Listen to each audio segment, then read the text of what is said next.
Welcome বন্ধুরা। আজ আমরা এই ভিডিওতে দেখব এক্সেলের অনেক প্রয়োজনীয় পিভট টেবিল কি করে বানাতে হয়। অফিসের কাজে যে কোনো নির্দিষ্ট এলাকা বা যে কোনো নির্দিষ্ট একজন ব্যক্তির সম্পর্কে জানার জন্য পিভট টেবিল ব্যবহার করা হয়। তো চলুন বন্ধুরা শুরু করি। এখানে দেখুন আমি একটি ডাটা টেবিল তৈরি করে নিয়েছি। এখানে আছে নেম, প্লেস, সেলস কোয়ান্টিটি এবং টোটাল অ্যামাউন্ট। এখন টেবিলটি অল সিলেক্ট করে নিব। তারপর ইনসার্ট ট্যাবে যাব। তারপর পিভট টেবিলে ক্লিক করব। তারপর এখানে নিউ ওয়ার্কশিট রেখে ওকে করব। ওকে করার সাথে সাথে একটি নতুন শীট ওপেন হয়েছে। এখানে যে পিভট ফিল্ড লিস্ট শো করছে এগুলো আমাদের ডাটা টেবিলের টাইটেল।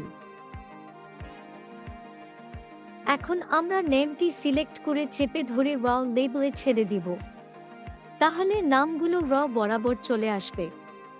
তারপর প্লেস নিয়ে ফিল্টারে ছেড়ে দিব। এখন দেখুন এখানে প্লেসে নামগুলো সব চলে এসছে। তারপর সেলস কোয়ান্টিটি নিয়ে কলাম লেবেলে ছেড়ে দিব। তারপর টোটাল অ্যামাউন্ট নিয়ে ভ্যালুয়ে ছেড়ে দিব। তাহলে আমাদের টেবিল তৈরি হয়ে যাবে।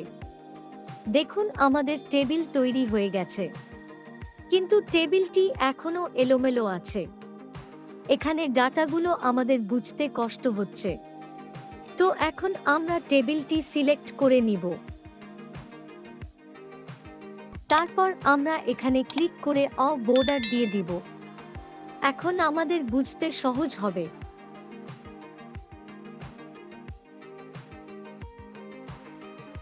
এখান থেকে আমরা প্লেস ভিত্তিক ডাটা দেখে নিতে পারি। এটি প্লেসের ড্রপ ডাউন। এখানে ক্লিক করলে আমরা সব প্লেসগুলো দেখতে পাবো। এখন আমরা বারাসাত সিলেক্ট করে ওকে করব। তাহলে বারাসাতের ডাটা চলে আসবে। এখানে দেখুন বারাসাতের দুইটি ডাটা আছে। এভাবে প্লেস চেঞ্জ করে করে প্লেস ভিত্তিক ডাটা দেখতে পারবেন।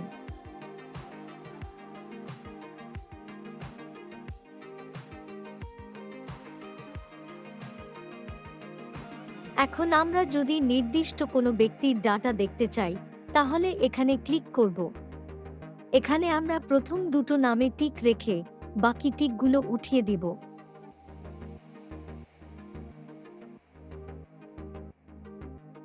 ওকে করব। তাহলে এখানে দুইজনের ডাটা চলে আসবে। আবার এখানে ক্লিক করে আরো দুজনের নাম সিলেক্ট করে ওকে করব। তাহলে দেখুন আরো দুইজনের ডাটা এখানে অ্যাড হয়েছে। এইভাবে আপনারা যে কোনো ব্যক্তির ডাটা খুব সহজে খুঁজে পাবেন। এখন আমরা অল সিলেক্ট করে ওকে করে দিব। এখানে আমাদের আরো একটি অপশন আছে, সেলস কোয়ান্টিটি। এখানে সেলস কোয়ান্টিটি 5 থেকে 50 পর্যন্ত আছে। আমরা যদি সেলস কোয়ান্টিটি দিয়ে কোনো ডাটা দেখতে চাই তাহলে কি করব? তাহলে এখানে ক্লিক করব। সিলেক্ট থেকে টিক উঠিয়ে দিব। এখন 25 থেকে 50 পর্যন্ত টিক দিয়ে দিব। ওকে করব।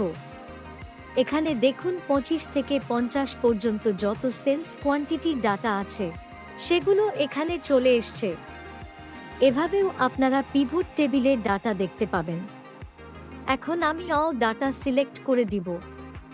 আশা করি আমার ভিডিওটি আপনাদের ভালো লেগেছে। সম্পূর্ণ ভিডিও দেখার জন্য ধন্যবাদ বন্ধুরা। ভিডিওটি ভালো লাগলে লাইক, কমেন্ট এবং সাবস্ক্রাইব করবেন। ধন্যবাদ।